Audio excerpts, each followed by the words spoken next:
Une trentaine de membres des organisations de victimes des différentes crises et de la société civile défendant les droits des victimes, incluant des organisations des droits humains, en formation à Boaké. Il s'agit pour l'ICTJ, Justice, Vérité, Dignité, de leur donner les savoirs nécessaires pour les amener à faire avec aisance des monitorings et des plaidoyers.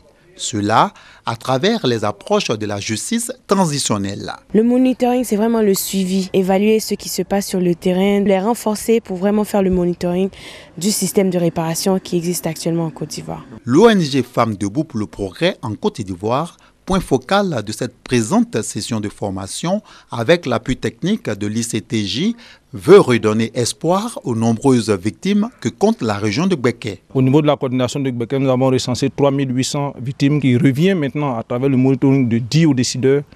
Qui sont les victimes? Qui est victime et quel est le droit des victimes? Si nous sommes ensemble, on parle de monitoring. Mais si nous n'avons pas les idées ensemble, nous ne mettons pas nos idées ensemble, on ne peut pas faire le plaidoyer et on ne peut pas avoir de réparation en Boaké. L'atelier est la bienvenue parce que nous ne nous fatiguons pas.